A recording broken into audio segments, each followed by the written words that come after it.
Contingency Plan Podcast. My name is Jedi Master David, and with me as always is Darth Austin. Hello, everyone. Well, folks, another week, another Saturday as we record this, and another episode of The Clone Wars comes out. So we're going to do a little bit of a chat on the Clone Wars and, you know, run through, what is this? Episode 3, right? Yes, episode 3. Don't ask me the title. I was actually going to look at it's on the wings of, you know, something, right? The name of the planet that I can't pronounce. In the arms of an angel. I don't know. Highway. Oh, good. Yeah. So I'm gonna look it up here, but yeah, I guess let's just go ahead and jump right in. Well, actually, you know what? No, let's not jump right in. Okay, how was your week? Oh, it's been awesome. Yeah, we were planning this week to record quite a bit. Well, I should say this weekend. Things didn't quite work out too well. My turbo decided to just take a crap on my car, so I have been stranded lately. Fun week. Very fun. Yeah, you gotta have those. You just gotta have those fancy cars with your fancy turbos, and that just happens, man. It does, and as soon as one of those things go out, and it definitely. I think we were talking about it, but I actually have a sensor out on my what is like the stable track or whatever that is. Yeah, Stabilitrack. Yeah, I mean, and all it is it senses if your wheels spin out in inclement conditions. So, you know, ice and so forth, and it just beeps at you, and it's like, well, I don't care about that, but it blinks everything. You know, ABS, all this stuff is going off, so I've got to. Yeah, and the problem is you don't know if you have any other issues because it's on for that. So, well, I mean, blind. I have a reader, and it does a complete system check, which is really nice. I've told you need to get yourself one of those. They're about $100 as a Blue Driver or something. Runs through an app on your phone, but they're great. And I've had a few issues on my old truck that, you know, I'd been told was one thing, and then I plug in that deal and run it, and then because the one of them was like, what the heck was that? Like the whatever solenoid is in your gas system, that when people sit there and they're constant, you know, so the pump goes off, and then you sit there and try and get to $25 even. You shouldn't do that because eventually it's saying it's full. Yeah, it can damage that if you overfill. Right, and that's the deal. Shut off and you're done. Yeah, and that's the thing. You're done. Just I know the OCD factor for people, but just let it be. And it diagnosed it and and it gives you several fixes. So it gives you a list, but the top fix was replacing this solenoid. So I did that, and then it was good. We were good. No other repairs, just that one. Code cleared itself. And then I think I had another one where I actually had to clear the code, which this thing also does. Stayed off, you know, looking good. So, yeah, but I do need to replace that. But there's always something car related. You know, we're getting towards. Actually, we're marching towards spring, aren't we? And you know, hopefully we can get away from all this salt and crap on the roads. It's been. Well, we'd actually talked about that. We thought maybe that might be your issue all along. It's just maybe some salt and debris on the sensor or something. And I still haven't gotten the car washed to get it all properly washed and everything. I had a few days, but it was like it rained some up here, and then you know I'll probably try and go tomorrow because it's supposed to be in the 50s. Whew. Oh, I heard 60s here. Oh man, nice. Summer. I can actually go outside and do a couple miles, man. Get off the treadmill. It'll be great. I might wake up early and, it's still cold and miserable. Take a walk tomorrow. Dude, Start getting active again. Get ready for spring, you know? Yeah, you got to. You gotta have some routine. I know I absolutely do. I can't count on, you know, a flu every week to help me drop 10 pounds every time. So, you know, eventually got to work that stuff off because I still love food. All right. I like to eat, man. It's great. It's good. The spice of life, as they say. So, okay. Another week for me, just, standard work week. I was definitely happy to get into the weekend though. I'm kind of trying to do that. Who is that lady that does the whole cleaning? Take a hold of this and see if it brings you joy or whatever. Oh my. Yeah. The, Mari method or whatever. I don't know. I'm not actually doing that, but I am going through stuff. I kind of started to look around. I was like, my God, I've accumulated some junk. Oh, crap. Well, I have. This past year was kind of a rebuild. Well, the past couple years had been kind of a rebuild, getting some new stuff, and then just realized I didn't really get rid of a lot of old stuff. So I kind of need to go through things and make some decisions and, sort of get a little feng shui and a little bit of, clearing out. So I'm sort of doing that this weekend. That was sort of my plan. And then what did I do? I went out today and got more stuff, and not really, but not really. Those are just necessities. So anyway, enough for this week. And I think we should also discuss what we were discussing pre-show here, because I don't know when we're necessarily going to get back around to it. Well, I guess when the book comes out. So there have been some revelations, quote unquote, revelations about, I guess, Rey's true, her parentage and palps and everything coming from the Rise of Skywalker book. Novelization. There have been a few folks that have gotten advanced copies. I think it's not available until the 17th, I want to say. Do you remember when it's around that time? I know last recording we had a month. Okay. We should have around 3 weeks. Really? Yeah, I'm gonna check that real quick, because I think I have it. I haven't. Might be wrong. Well, I stopped trusting. Sorry, Amazon, but I kind of stopped trusting Amazon's pre-order system, because the last time I tried that, they didn't send the books. Like they got delayed and delayed and delayed, and then I wound up picking them up at the local Barnes and Noble. The only thing is, I'm picky about books, and I don't want to get like the Barnes and Noble special edition. I just want the regular first edition book. Yeah. So that's why I don't buy them there, because they always have some special Barnes and Noble. Didn't you have that happen with Master and Apprentice? Or was it? No, Master and Apprentice. I got that signed copy at Celebration. It was which was it? Yeah, you're right. That did happen recently. It wasn't Black Spire. It might have been Black Spire. I don't know. You have my other copy of Black Spire, because I got a signed copy of that from Clashing Sabers charity that they did. Their charity events. Yeah. Yeah. So anyway, it might have been Black Spire, but anyway, yeah. It's. I'm just a book guy. I love books, and I get a little picky about some things. I like my bookcase. I like my, shrine of books. But okay, so Rise of Skywalker. Feel something when you hold it in your hands. Yeah, definitely. You just feel something, so you got to keep. Yeah. So Rise of Skywalker novelization is out on the 17th. So we're very close. Shadowfall, which is Alphabet Squadron, that'll be out June 23rd.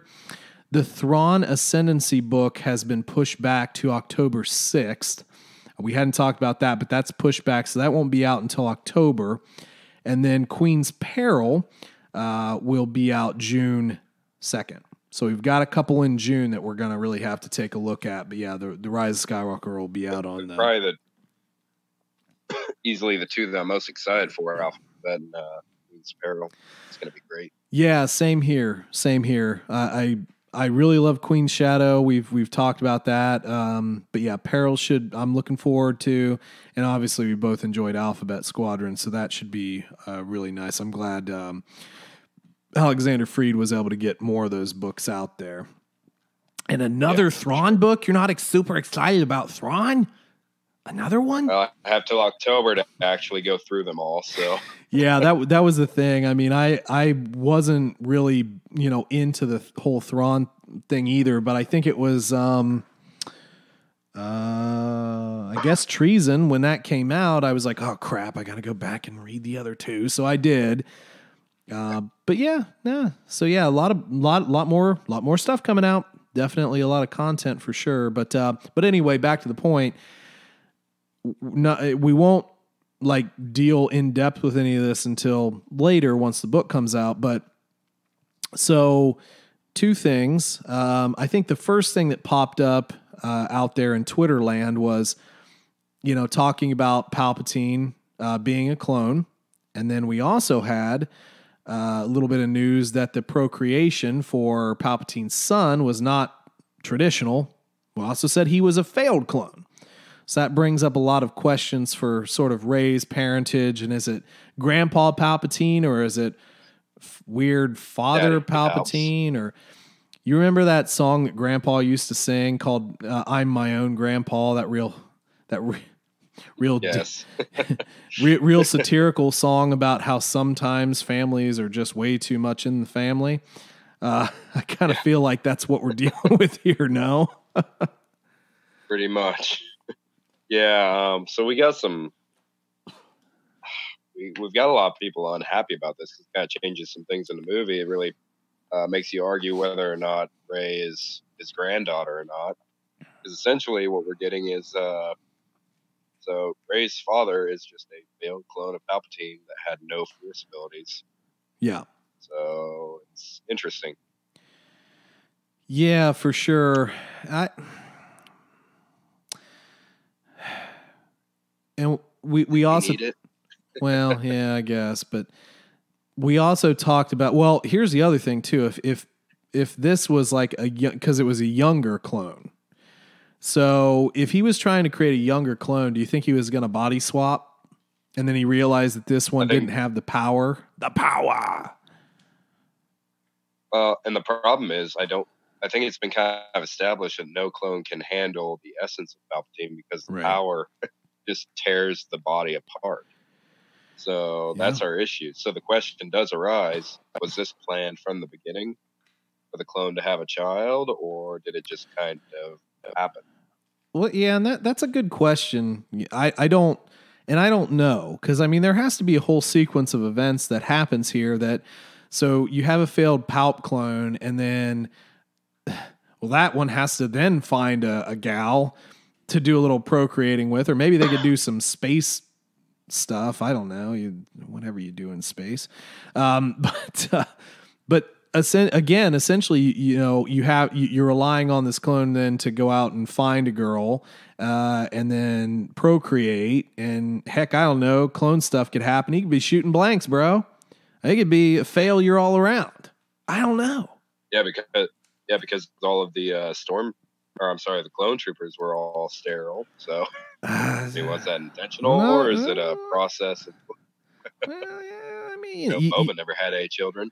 Yeah, you never know. It's kind of hard to tell. And you brought up Boba there, and that brings up another point, because like this isn't exactly unique when you think about it. So Jango Fett had a clone made, basically just like straight up, no growth or age enhancement, just a straight up normal cloney clone. So does that mean basically if Boba has a kid, it wouldn't be necessarily Jango's the grandfather or whatever? It would just be some weird thing there too. And I don't know, because like the whole thing is, I think they're still going to develop their own separate personality, because you even saw that in the clones. They weren't all like Jango. You had different different names, you had different all this stuff. So I think, I don't know. I think that's one of those kind of debatable things that would be sort of hard really to pin down. What do you think? I don't know. I mean,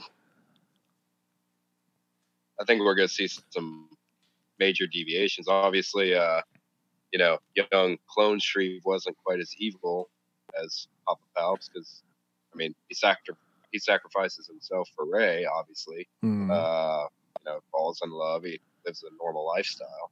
Right. Another thing to consider is, I think with the theme of this movie, especially with the fact that she takes on the lineage of the Skywalker family, and so we're using our fake names now, huh? Fake names, that's right. Sorry, I love that meme. It was funny. But I mean, so you look at Jango, he actually does raise Boba he treats him like a son. Yep. Whereas Palpatine, I'm guessing, probably didn't. So I don't know. It would probably be much easier for a child of Boba to call Jango Grandpa than really it would be for Rey. So, yeah, for sure. There's no history. There's no real interaction between. It doesn't make sense why Palpatine's so flippant about killing him when they don't cooperate. It's not his kid. It's just a failed version of himself.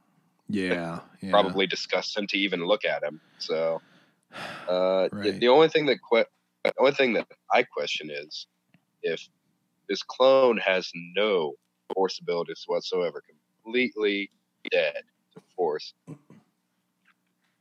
Is Rey's mom the reason she's so powerful? Is there some way that Palpatine's power was still able to transfer through DNA? I mean, was it dormant in him? Yeah. How did that work? Well, I mean, Shmi. I feel like it. Well, I mean, Shmi never really exactly exhibited anything Force-wise, so I mean that can definitely happen. If I suppose it would just be whoever the Force chooses. If you believe in that. So in that case, do we kind of see the same thing as with Anakin, where we're resetting everything with Rey? Is that why she became so powerful? Is she the Force baby in a way?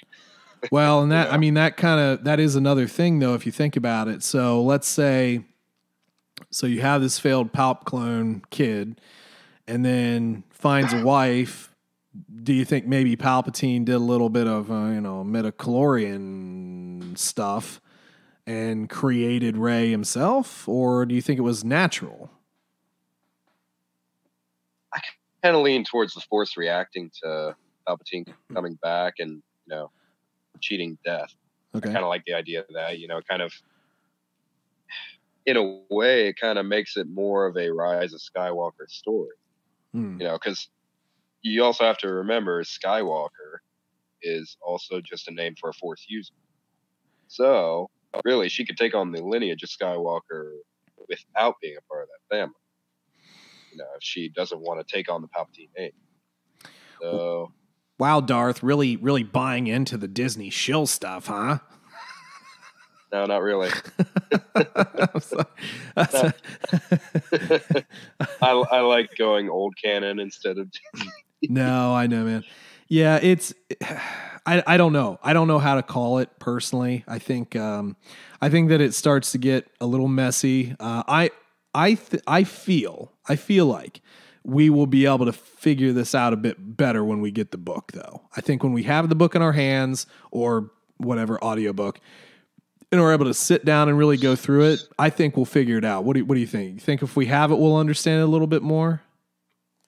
Well, I hope so, because I'll tell you what, it answers a question I didn't really have, and it creates 3 more questions now that I care more about. Yeah, for sure. So yes, I hope that it ties it up a little bit more neatly than this, even through just some base dialogue. Yeah, from Rey, something. It doesn't have to be something major. We've already got our revelations through the movie. I just want something that adds a little spice. No doubt. That's what we saw, and cleans it up a little bit. That's all we need. That's all the books are for when it comes to the movies.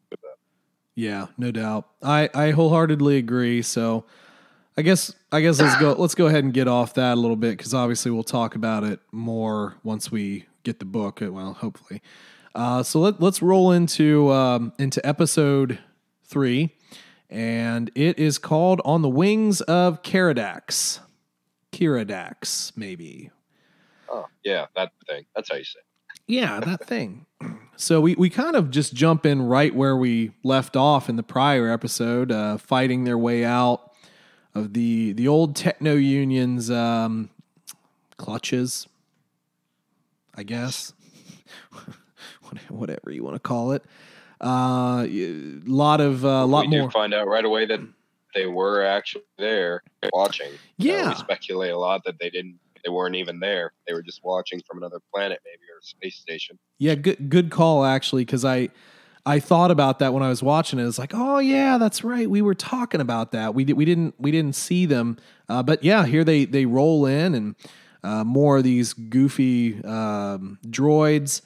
And what did they call their little bald kill droid? The Decimator. The Decimator. Okay. The little, you know what that thing reminded me of? It reminded me of those old toys from the 90s where it was just a glass sphere, and when you touched it, electricity jumped to your hand. Oh yeah. Wherever your hand was touching.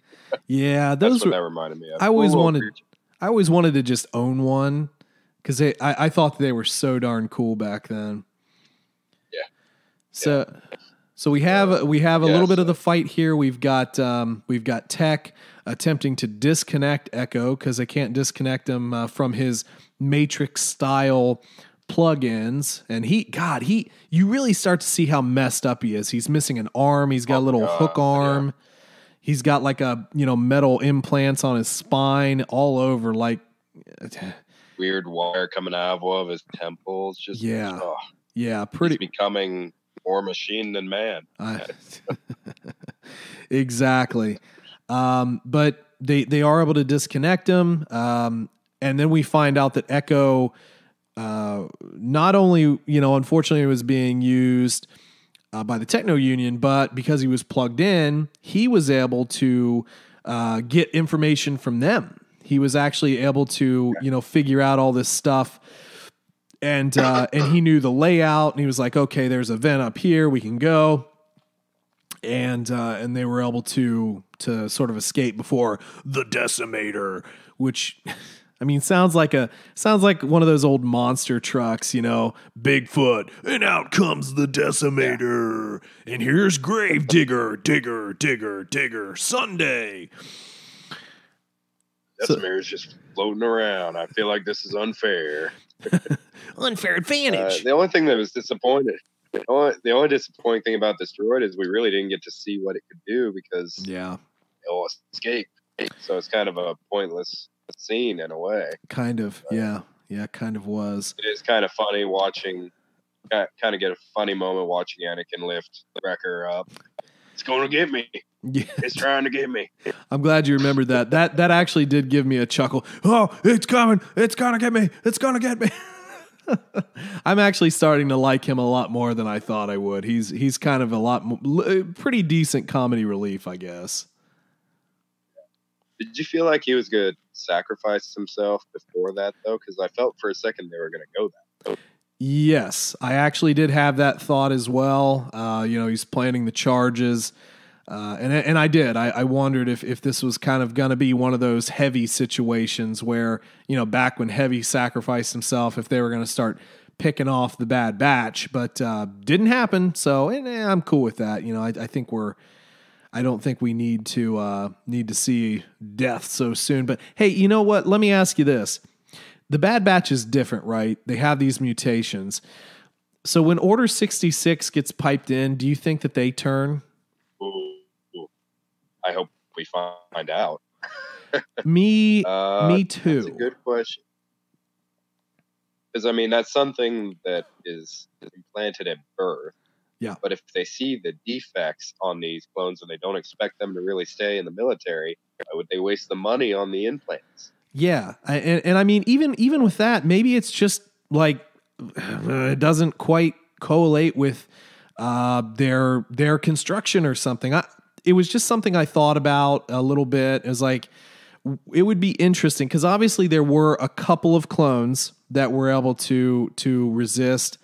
And obviously Rex was one of them. He was able to, because we meet him later in Rebels with a couple of other troopers that made it out or made it away. So I kind of thought about that, and but if not, they'd do some damage if they were switched on there, wouldn't they? Now, though, if we see a new Jedi maybe in this season, or just one that we know escapes Order 66, right? And he happens to be with them when Order 66 is given, and maybe they end up helping the Jedi. They fight it or something and get a little line. Yeah. Now we're more intelligent, controlled that easily, or something. Right. Or maybe tech figures out how to defeat they it. lived through this. Right. Yeah. Yes. Unlike maybe he takes the implants out. He's seen that before with other clones. Yep. Just seem to get caught and killed quickly. Exactly. So yeah, I don't know. Very interested to see if they survive. Yeah. Yeah, very true. So we'll obviously keep an eye on that. But so again, we get their sort of pseudo escape, and then they're on that whatever pipe thing trying to escape. And didn't you hate that? It wasn't my favorite, to be honest with you. They're pinned down. Tech makes the weird flying reptile distress signal, which was fun. Tech has a very weird hobby of just recording everything. I record everything. I'm like Alexa. I'm always listening. I like data. I like to watch. Oh no, Tech. Oh no. Okay, so did you catch that the recording wasn't actually those creatures? It was drawing a blank. It's from Attack of the Clones. Oh, was it? Oh no, I didn't catch that. Yeah, it was the one with the arms. Oh, really? From dang, I didn't know. I didn't even notice that. Yeah, from the Geonosis execution. Well, I'll be darned. I'll have to go back and look at that again. Maybe listen to some actual sounds. So very cool, very cool. So apparently those bats just mate with it. Oh no. So they ride the reptile things back to our village here, and they're not happy. They're not happy at all. They didn't want them to come back. Yeah. It's like, you're bringing the war back to us. You lied. Rex is able to smooth out the situation, though. He does say, yeah, we did. I mean, we didn't mean to do this, but look at what they did to my buddy. I mean, they're literally turning him into a machine, which does move them. They stand with them as the droids come in, and actually, I glossed over this, but we did figure out a little bit more why they have all these arms, because those droids can fly. They have little wings. Like them anymore? What's that? Did that make you like them anymore? I mean, I know we kind of ragged on them on the last episode. No, it didn't make me like them anymore at all. Just, good, because I still hate them. Yeah, they need to not be a part of the rest of this season. Right, but yeah, I mean, it was here we go. Just okay, cool. Yeah, they're wings. Gotcha. So then we kind of get the battle here, and unfortunately, our villagers, they're really not fighters. They're underprepared, aren't they? Yeah, and it really just showcases how much they are just going to get rolled over in this war. Yeah, they're not very good fighters. Well, I mean, maybe not good fighters might be a little strong, but they're very underprepared. They don't have energy weapons. I think they were throwing like spears and stuff against droids. Yeah. At least the Gungans had those little energy balls that they use. So they were a little bit better prepared, but so I mean, I will say about the battle, we don't have to overdo it, but again, pretty brutal stuff. Like, there was the one part where one of the villagers was knocked down, and the droid just shoots him 3 times on the ground. Yeah. So the continuation of war is hell, and it's not good, and you don't. They're not trying to glorify anything. They're trying to show you how bad it can be. But again, that we've talked about that before. How it's. I mean, it's difficult. It's difficult to watch, and again, kids show, and then they have that adult themes. Right, exactly. Yeah.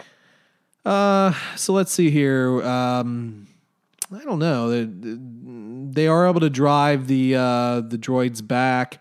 I did think there was one thing that was kind of cool. So we had some of that little walker type droid coming in, and Anakin slices off a leg, and he jumps back, and then while he's falling back, he force pushes the droid down. And I don't know that have we knocking it seen into that? the other one. Yeah, have we seen that? I feel like we might have seen that in like The Force Unleashed, Okay. maybe. But as far as the show goes, no, we haven't seen it, especially not. So yeah, it was a very cool move. You know, it knocks down and incapacitates both of the walkers. You get the nice little comment from Hunter Jedi, you know. Right. So they're definitely gaining a lot of respect for Anakin at this point. Yeah, for sure. So yeah, the whole battle with the Walker was very interesting. I kind of like how they did the camera style as well when they were going with Rex and Wrecker and everyone. It was kind of like just cameraman running around following. Yeah, no doubt. Yeah, that was kind of cool. And when Wrecker throws Rex up, no, not again. Yeah. that was funny. Yeah, I'm hoping that's a recurring throwing people onto ledges. Yeah. No doubt. He'd be a great character for like a Lego Star Wars game where that's his ability, just throwing people. Very very true. Very, very astute there. So let's see here. Really, this is really getting towards the end of the show or this episode. And we kind of get a scene that we both sort of, and I'm sure a lot of people had a similar reaction, or maybe, but just kind of, getting the shuttle to leave, and, Rex kind of, pats Echo on the back. He's like, yeah, just like old times. And we see kind of a weird reaction from Echo. He's like, yeah, just like old times. So what did you think about the end here? Ominous, so ominous. I feel like we might be running into a situation, honestly. Here, say that again. I just feel like we might be looking at a sleeper agent situation. Okay, yeah. It's so ominous, but at the same time, it's like he knows what's going on. Mm-hmm. Something bad is happening very soon. So maybe not even a sleeper agent. Maybe it's hard to tell. But what do you think is going to happen with him? I mean, that's kind of a similar vibe to what I got. I wondered if this was going to be, yeah, I mean, maybe something that the Techno Union isn't. It's not. They still have their claws in them. So I did have that vibe as well, and I just don't know. I just don't know exactly where we're going to go with it, but I do feel like there will be something else with Echo in the future, and either it will be him turning and he doesn't want to, or I don't know, losing control or something like that, or at least I guess in a way that's what I hope, is that it's not something like he actually intends to do it type of deal. It could even be something as simple as maybe he has PTSD. Yeah. Want to go back to being a soldier. Yeah. Maybe being blown up has scared him away from that lifestyle. Maybe it's just dread of getting back into the fray that we saw on his face. Yeah, good call. Definitely a good call. That's certainly just like old times for him isn't a good thing. Yeah, for sure. Hard to tell. Yep. So anyway, that was pretty much the episode. So I mean, again, kind of standard Clone Wars episode. Although when we first got on, you did say, "God, are we?" or something like to the effect, "It's like, oh, are we all gonna just? Is all we're going to get just clone episodes?" Yeah. Oh no. It's kind of hard to tell from that ending if we're going to move to something else now or if we're going to continue with that. He has information on the Techno Union, so we might jump right into attacking them, So he's got schematic bases and all that stuff. It's clear at this point they're not neutral. So are we going after Techno Union? Yeah, definitely interesting. We will see as we continue on in the series. I kind of feel like we're gonna shift. I feel like we're going to shift into I don't know, hopefully Jedi stuff. Like Jedi things. I mean, that would like Jedi stuff. Oh man, yeah, that's a novel idea. Just a little bit. But I don't know. We're gonna have to see. But I think I'm excited to see a change of pace. I think that a lot of times, and a lot of folks are a similar way. So I don't think it's just me, but kind of wanting to get away. Just give us Jedi. Maybe we like clones. They're cool, but maybe we need to get away from that and just kind of focus a little bit more on the Jedi. So yeah, but we will see. Well, we're boring. I guess that's all we really care about is getting more Jedi stuff. So, Disney, you know what we want, and obviously we make you a lot of money with all this good publicity. So give us what we want. So much money, right? Yeah. So much. It's like we're charity. Gosh, I know. We are charity when you think about it. I know. Just giving them so much. God. Just give it back to us, bro. Come Disney on. Disney should be buying us for billions of dollars, not Star Wars. Oh, goodness. Well, yeah. So anyway, I think that's pretty much the end of that. But I guess before we officially wrap up, was there anything else you wanted to chat about? Anything else that you've been seeing? Haven't seen any other Star Wars news lately, so don't have anything at the moment. Just excited for these books start rolling out. Get to have our final reveals for Rise of Skywalker and see how they wrap that present up. Hopefully we get a nice little neat bow. Super satisfied. No doubt. Not too far off from it now. Yes. Yep. Very true. So, okay.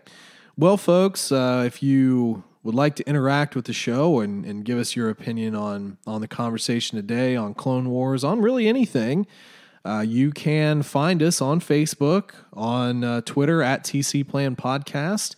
You can also send us an email to tcplanpodcast@gmail.com. And, just give us your questions, thoughts, concerns, any of that good stuff. We'd love to hear from you. I also have the Patreon out there. If you want to support the show, you can just search out the Contingency Plan Podcast on Patreon, or you can just check down in the show notes because that's where we have all the links to all this stuff anyway. But yeah, you know what?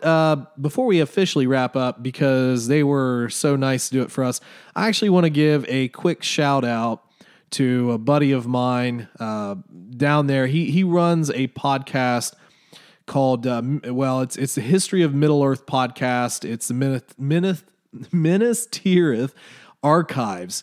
Tongue twister, man. But anyway, it's a great, if you want to go in depth into Tolkien, go look this guy up. His name's Phil. He's always filling us in and with all the factoids, but he was nice enough to give us a little shout out on his last podcast. And like I said, good guy, good show.